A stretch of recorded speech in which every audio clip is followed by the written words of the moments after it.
Vamos iniciar a partir de agora mais um Business Cast e no programa de hoje a gente trouxe um profissional da área da contabilidade, especialista sobretudo na área de contabilidade partidária e de candidatos, porque esse é um tema, nós estamos num ano eleitoral e é um tema bastante atual. Tem mudanças, o candidato precisa se inteirar do que acontece. Ele pode fazer essa prestação de contas sozinho? Precisa do auxílio de um contabilista, de um contador? Sobre tudo isso a gente conversa com o contabilista Ilmar Teixeira, professor Ilmar Teixeira, né? Olá, tudo bem? Primeiramente, bom dia. Gostaria de agradecer o convite e também dar tratar sobre a questão do processo eleitoral, tanto como também de pré-candidato. Nós estamos no início de uma pré-campanha, como também das alterações da resolução, que trata sobre a arrecadação e os gastos de campanha de candidatos e candidatas e também de partidos políticos. Perfeito. Toda eleição tem mudança, né? Toda eleição vem uma coisa diferente e quem não estiver atento a isso pode sofrer algumas penalidades.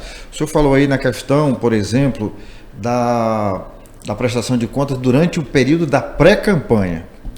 Não, a pré-campanha é onde se inicia os partidos políticos, na sua organização partidária, os atos convencionais, onde vai decidir os pré-candidatos, onde vai oficializar os próximos candidatos que vai participar do pleito das eleições majoritárias e proporcionais.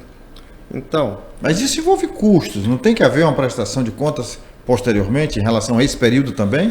Sim, o partido hoje ele é responsável por esses custos iniciais, né? Tem alguns custos que são atrelados aos partidos políticos, inclusive pode receber doações, que é justamente pagar doações na conta de doações para a campanha, para justamente destinar pagamento para aquele pré-candidato quando vai oficializar a pré-campanha.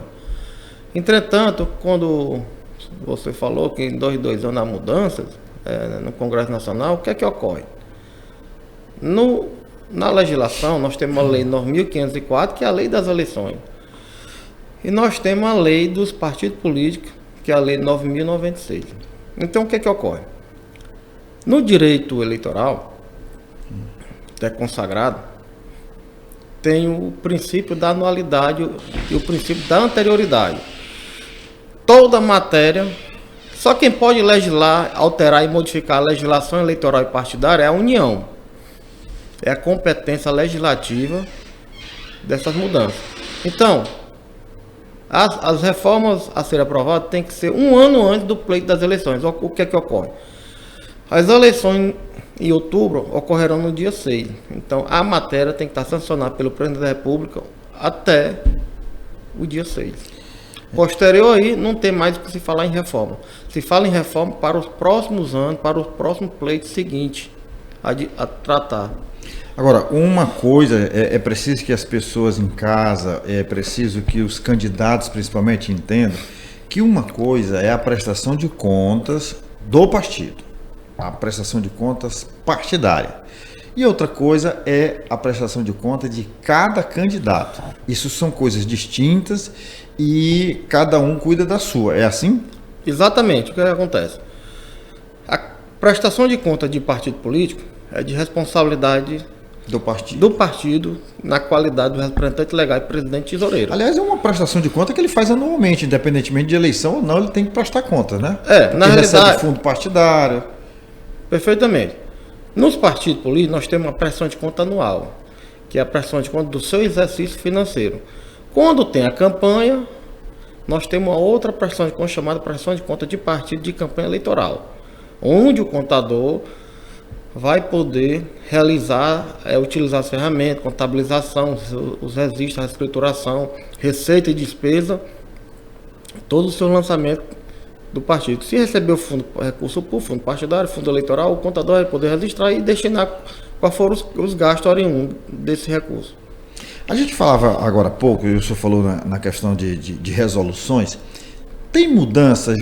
Já foi estabelecida alguma mudança? Ou ainda, o senhor falou até que era um ano antes, né? Sim. Já tem mudança? Eu queria saber se mudou realmente, para que a gente alerte quem está candidato ou pretende se candidatar. Bom, a resolução, com toda sinceridade, ela só trouxe 1% das alterações, das mudanças da resolução que entrou em vigor. Entretanto, a Corte Superior, que é o TSE, tem um prazo até 5 de março. Então, todas as resoluções foram aprovadas, foram divulgadas e publicadas. Nós temos a resolução de prestação de conta de campanha, candidato e partido, nós temos a resolução de calendário eleitoral, nós temos a resolução de propaganda eleitoral, nós temos a resolução de atos ilícitos e nós temos a resolução que fixa a distribuição do Fundo Especial de Financiamento de Campanha. Pois bem, na prestação de conta de campanha, de gastos oriundos aos candidatos, eles têm que fazer a prestação de conta e a obrigatoriedade de contratar um contador e o advogado para fazer parte, habilitar ele no processo. Porque a prestação de conta hoje, Douglas Ferreira, ela é judicializada. Tudo é judicializado, né? Tudo é judicializado. O que é que ocorre? E o contador, no processo eleitoral de prestação de conta, tanto de partido como também de candidato, ele tem responsabilidade solidária pelos atos praticados. Certo? Qualquer irregularidade responde tanto o partido, o candidato, quanto o contador. Como contador, porque o contador ele é o responsável, ele é o profissional preparado, qualificado em matéria eleitoral de partido político, a poder trazer os elementos para poder, o que é o correto, o que é que se pode fazer nos atos de prestação de conta. Professor, no caso dos partidos, a gente entende que os partidos hoje já estão devidamente organizados, os partidos têm os seus contadores, contam com sua assessoria jurídica, mas os candidatos nem sempre contam com isso. Vão providenciar um contador ou um advogado durante o período da campanha. Por conta disso, muita gente termina cometendo algum ato ilícito. A minha pergunta é, quais são os erros mais comuns? Bom, hoje, candidatos e partidos, antes de iniciar a campanha, eles têm que ter, é igual casamento, tem que ter o contador e o advogado. Candidato, ele não vai gerir a campanha sem ter um contador, ele precisa do contador. Até mesmo porque, quando o partido dele enviar algum recurso público, ele precisa de um contador para poder emitir um recibo eleitoral, que é o principal documento de prestação de conta. Que o recibo é um documento onde você preenche as informações de questões de recursos financeiros, doações, etc. A Justiça Eleitoral não disponibiliza um sistema digamos assim, um aplicativo para você ir lá sozinho fazer essa prestação, não, né? Não pode, não. Isso é porque na legislação ela atribui que os representantes legais, no ato de prestação de conta, é ferramenta gerencial contábil. Então lá nos representantes tem lá candidato, tesoureiro, caso ele tenha, advogado, contador. Então ele tem que qualificar esses profissionais do candidato.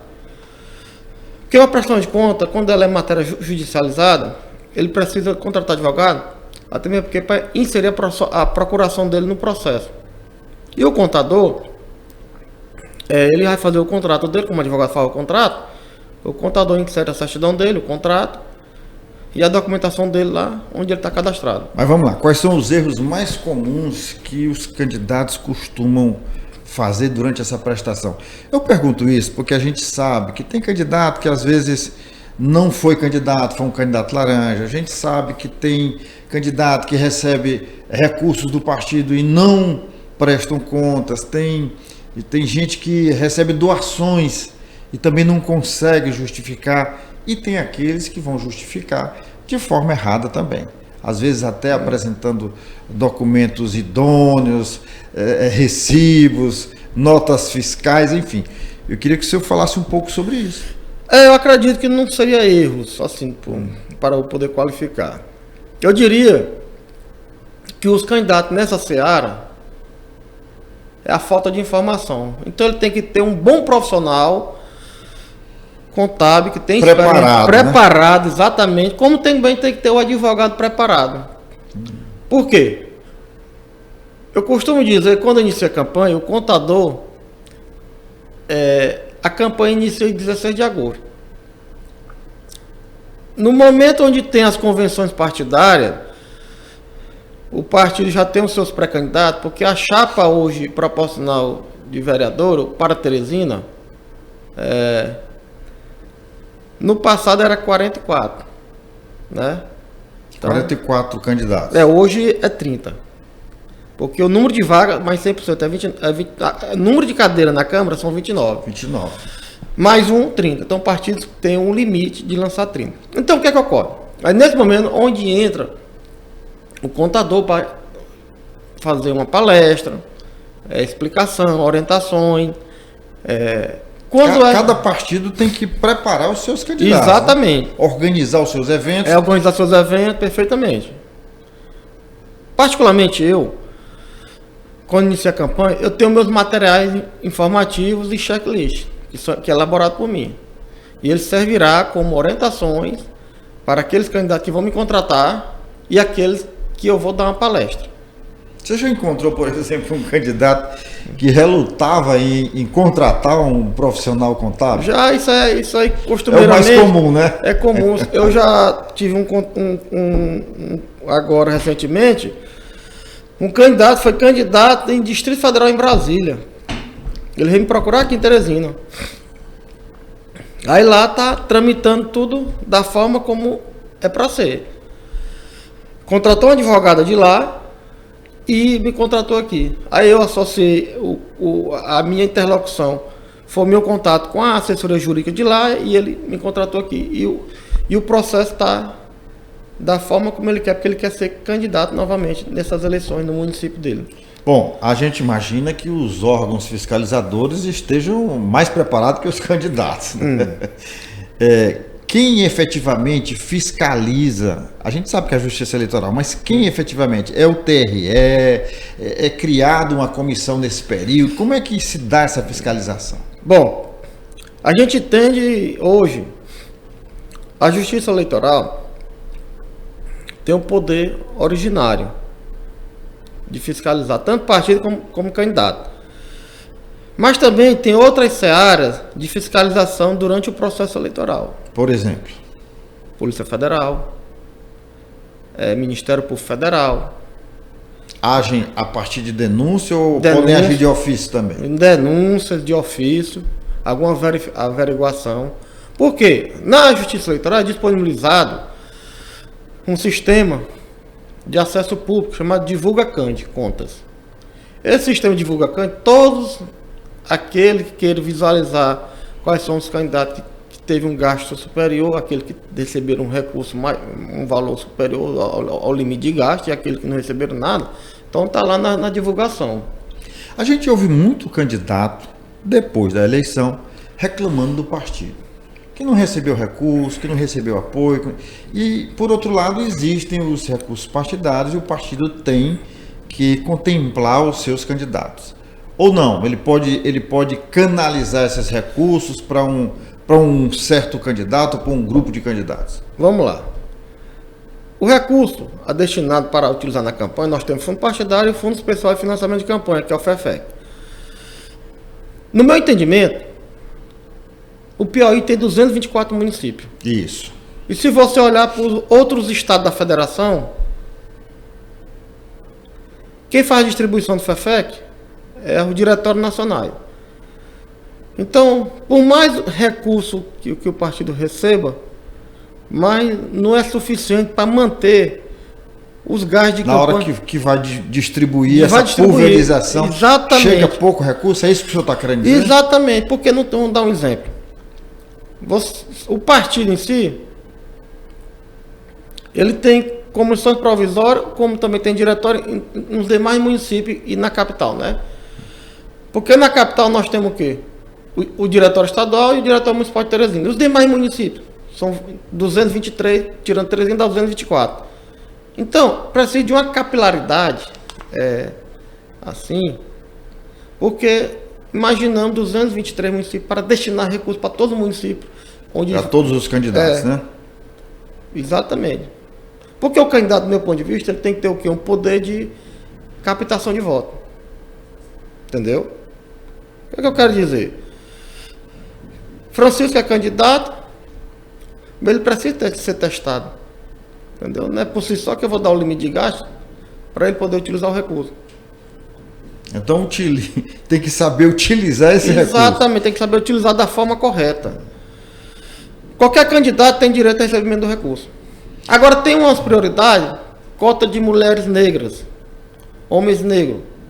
Fundo eleitoral, como fundo partidário, não pode receber inferior a 30%. O que isso significa? Explique, detalhe isso aí. Detalhe que esses 30% vai ser, de acordo com a Nacional, faz a distribuição, que hoje os partidos, a cota de mulheres negras, não negras, e os homens negros, tem que destinar, pelo menos, então, no mínimo, 30% do recurso. Do recurso que o partido recebe, exatamente. 30% disso. Separa aquele valor que recebeu lá 1 milhão, vamos supor, 300 mil tem que ser para os da cota de negros. Negros e negras e mulheres. Entendi. Bom, uma outra dúvida que fica em relação a essa questão de recursos, a gente sabe que o senhor falou aí em 2 fundos, né? Tem o fundo partidário e o fundo de financiamento de campanha, não é isso? Isso.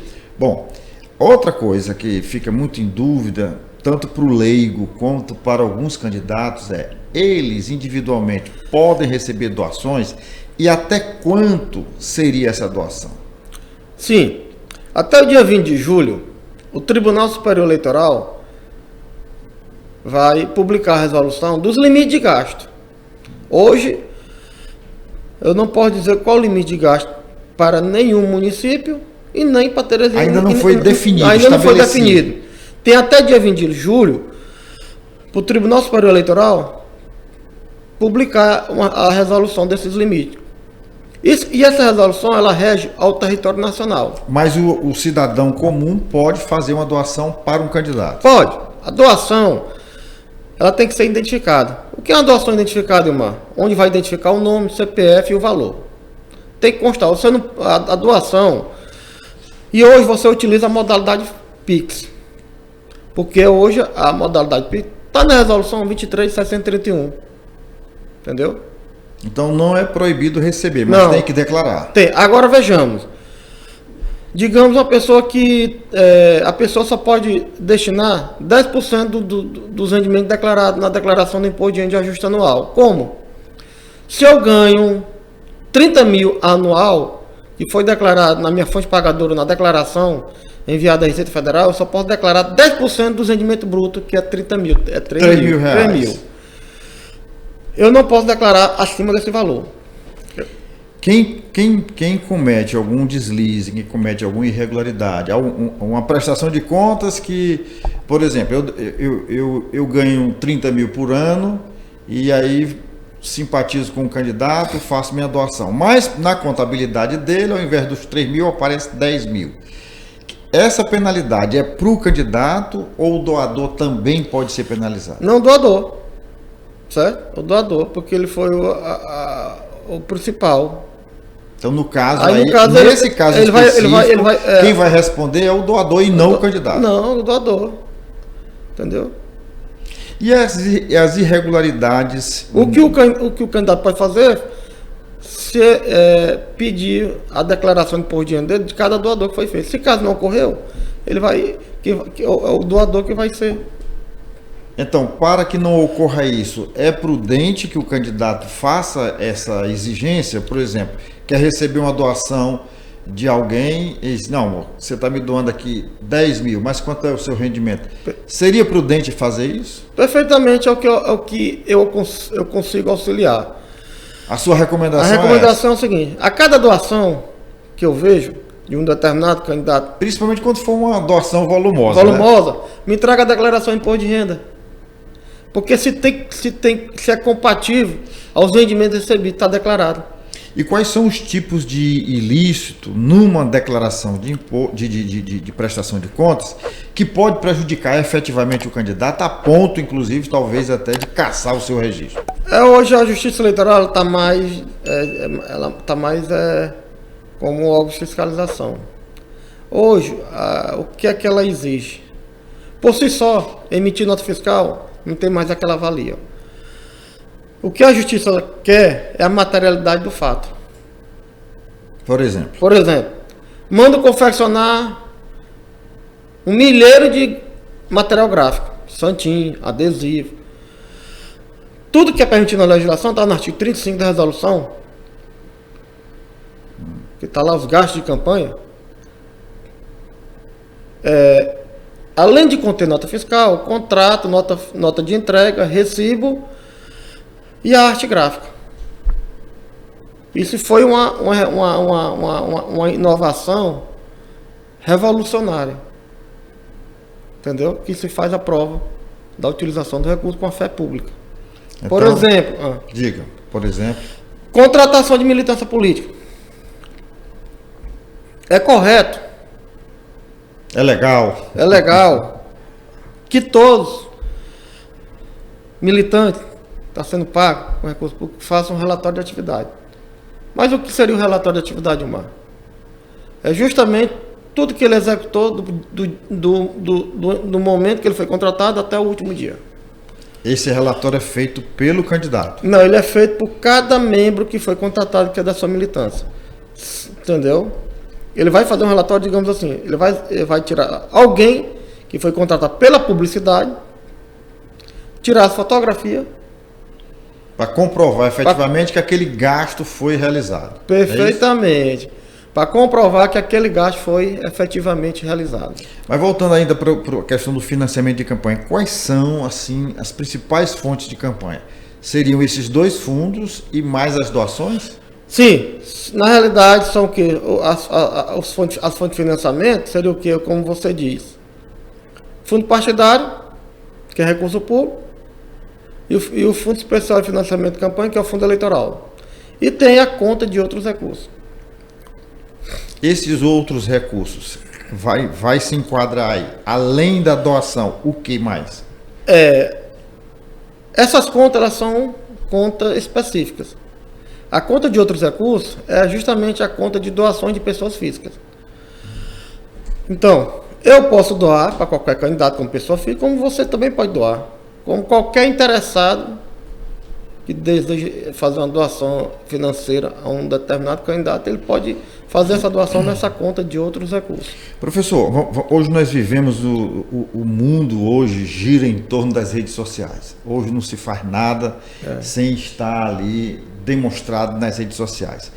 Às vezes um candidato ou um militante participa de um evento, tira uma foto, faz um vídeo, posta nas redes sociais, e aí na hora da prestação de contas, o partido ou o candidato esqueceu de mencionar aquele evento, que todo evento tem custo, tem gasto.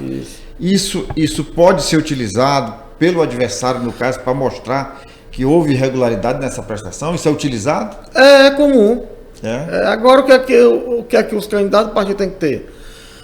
Um corpo de profissionalizantes, um corpo de profissionais em cada área. Um corpo da área que vai trabalhar no administrativo do partido, o corpo que vai trabalhar a contabilidade que vai ser contratada, o jurídico que vai ser contratado, então toda a sua equipe.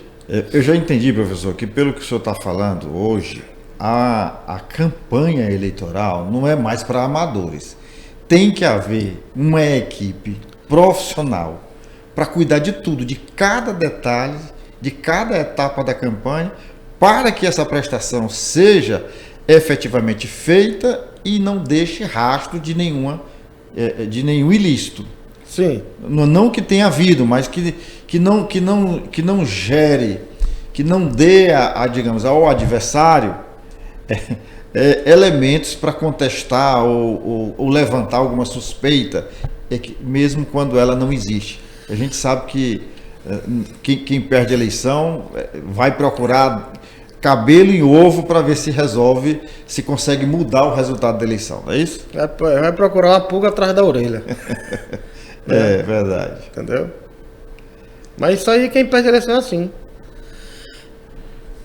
Bom, o senhor falou aí que o dia 9 de agosto é o último, quando o último dia para que mesmo? Para a definição da janela partidária? Sim. Mudança de troca de partido? Sim. Iniciou agora, ela vai até o dia 6 de abril. Porque o período é 6 meses antes da eleição. Se você contar de abril a outubro, dá 6 meses. Certo. Professor, vamos falar um pouco agora dessa questão da reforma partidária. Essa reforma vem se falando nela há bastante tempo, e o senhor acredita que ela seja, pelo menos, discutida de forma mais aprofundada ainda este ano? E se for esse ano, vai valer para essa eleição? A reforma parece para esta eleição não valerá não. Porque tem a questão do prazo, né? Tem a questão do prazo que eu lhe disse, é o princípio da anterioridade, que está no direito eleitoral, o princípio da anterioridade, que é da anualidade.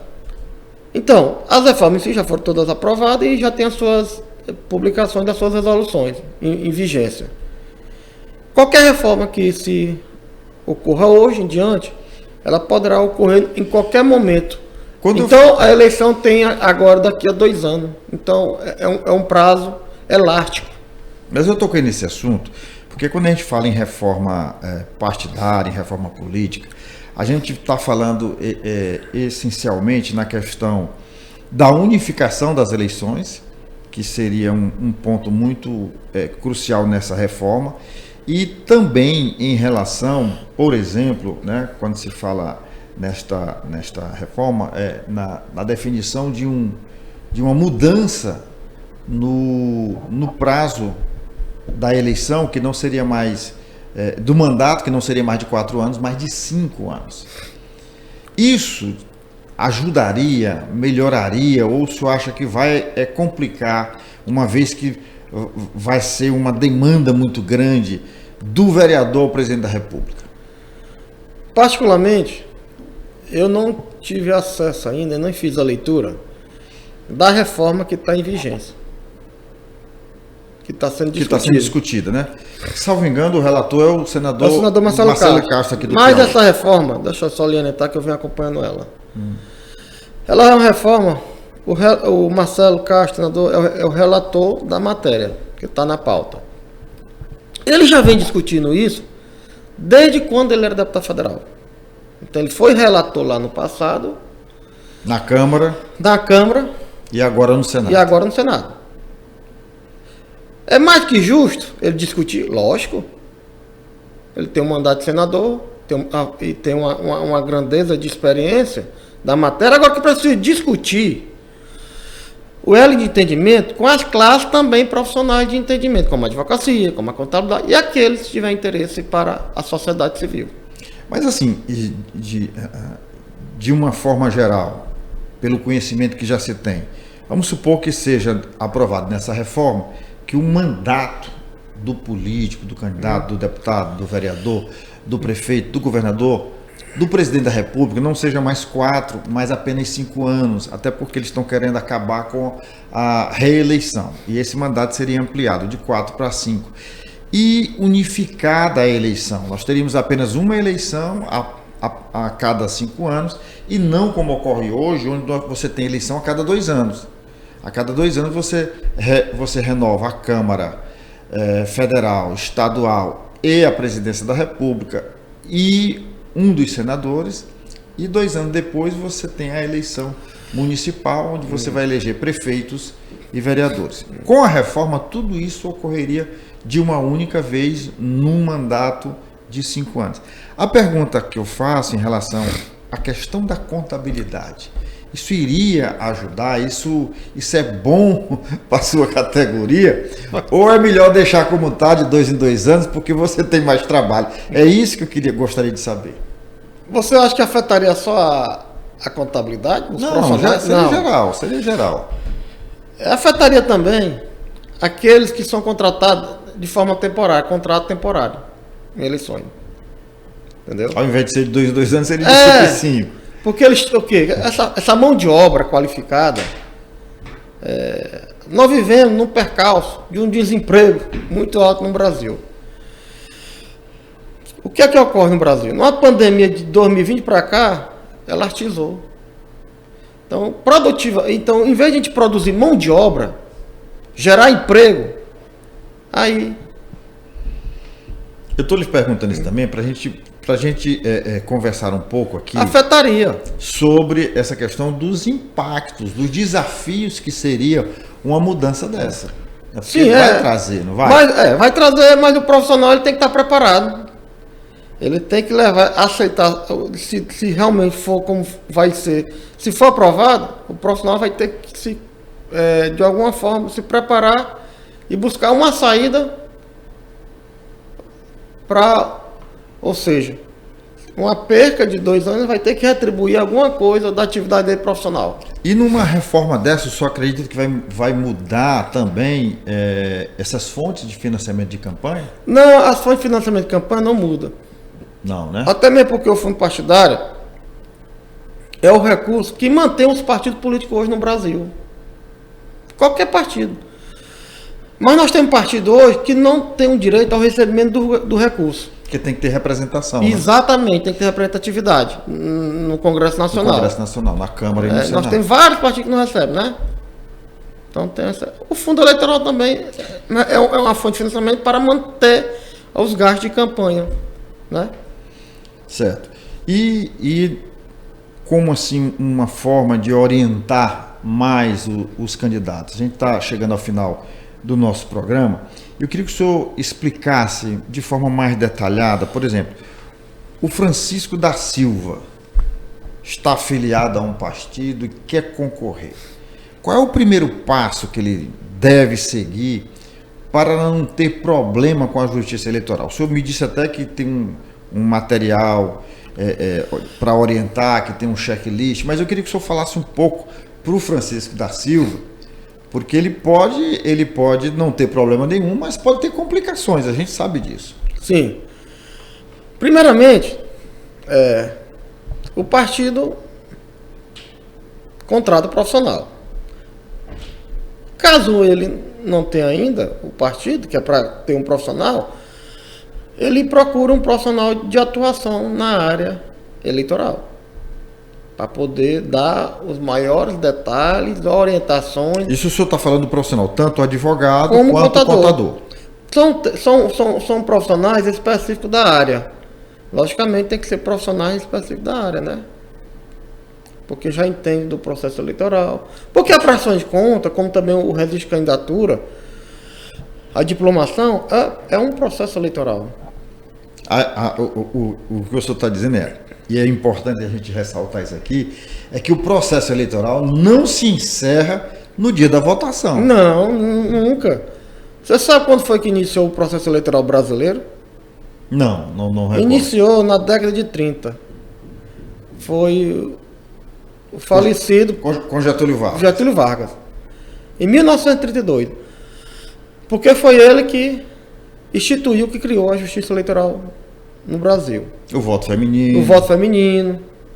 Certo? Então... Mas assim, voltando para cá, professor, nós estamos falando da eleição de 2024. Então ela inicia com a pré-campanha, como o senhor já explicou. Ela inicia com a pré-campanha e ela se encerra exatamente aonde? Porque não é no dia da eleição, não é no dia do voto. Ela se encerra, esse processo eleitoral 2024, ela se encerra o quê? Com a diplomação ou com a posse dos candidatos? Vamos lá. A prestação de conta, o contador, ele tem que acompanhar a prestação de conta até o momento em que ela for julgada. No momento da entrega da prestação de conta, por exemplo, a eleição é no dia 6 de outubro. Então, o candidato, os partidos, juntamente com o setor da contabilidade, tem até 30 dias após para prestar conta com a Justiça Eleitoral. Aí encerra. Até o dia 5 de novembro. Se não tiver nenhum problema, ela encerra ali. Não encerra aí. Porque posterior à entrega, A Justiça Eleitoral, na qualidade do cartório eleitoral e também dos tribunais regionais eleitorais, eles vão analisar as prestações de conta, eles caso vão a caso. Tem um núcleo específico de análise de apoio às prestações de contas, vai fazer análise técnica, e aí tem as posteriores diligências. Aí, então, para as prestações de conta, aquele que for eleito, a Justiça Eleitoral, os cartórios eleitorais, tem um dever de julgar essas contas antes da diplomação. Porque eles vão ser diplomados, entendeu? Os eleitos, eles têm as prestações de conta como digamos assim, como prioridade em regra de julgamento. Professor, nós temos efetivamente quantos meses de campanha? São quantos dias de campanha eleitoral?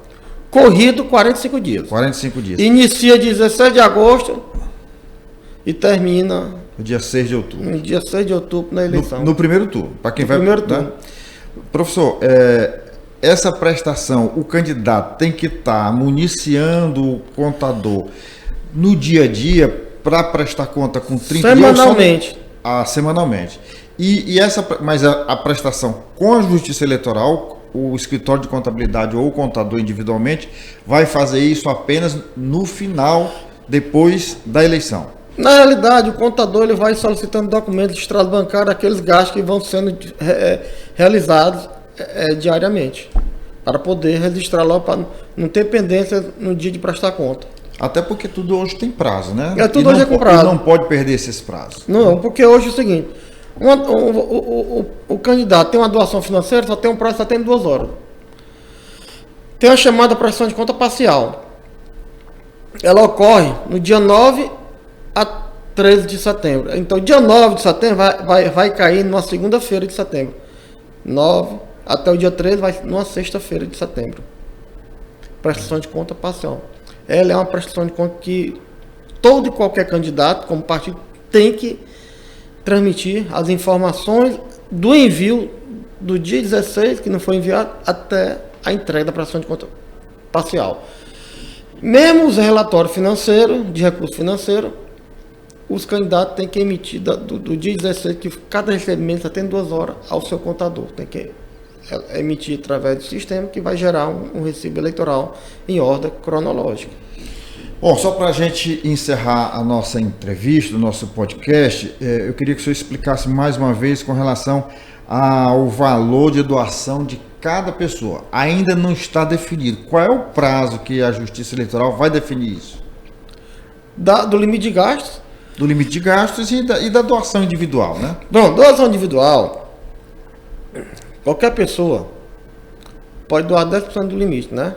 Sim, isso não muda. Não muda. Agora vejamos. Doações, fazer depósito em espécie, em caixa eletrônico, loteria, tem um limite. Uma empresa pode doar? Não, isso foi proibido. É só o indivíduo. No passado, sim. Sim. Mas hoje, pessoa jurídica não tem mais como... Só a pessoa física. Só pessoa física. E essa definição do limite de gastos vai ser definido pela Justiça até o dia 20 de julho, a publicação, a divulgação das informações. Tá bom. Eu entrevistei aqui o professor e também contabilista Ilmar Teixeira, e a gente conversou sobre, como você acompanhou, sobre a fiscalização, a contabilidade, a prestação de contas durante o processo eleitoral, com vistas às eleições gerais deste ano, municipais deste ano de 2024. Professor, muito obrigado. Se precisar, a gente chama o senhor aqui mais uma vez, tá bom? Tá, eu que agradeço essa externa visita e poder contribuir a cada dia com as informações que se requer hoje sobre o pleito eleitoral. Porque sempre fica aquela dúvida, né, professor? Quem já participou ou quem acompanha isso de perto sabe que fica muita dúvida na cabeça do candidato e do cidadão como um todo, né? Na realidade é porque a legislação é complexa. Nós temos 3 legislações, nós temos a legislação dos partidos políticos, nós temos a legislação da lei das eleições, que é a 9.504, nós temos também o Código Eleitoral, além das resoluções. Então é muita complexidade de informação. Então a gente tem que saber distribuir em entrevistas, poder tratar dos temas, esclarecer. Muito obrigado. Tá bom, e você, só para encerrar, você que é candidato, não esqueça, tem que providenciar um contador para fazer as suas contas, até para você ficar livre para correr atrás do voto, né? Que é o mais importante. Verdade. Gente, até o nosso próximo encontro.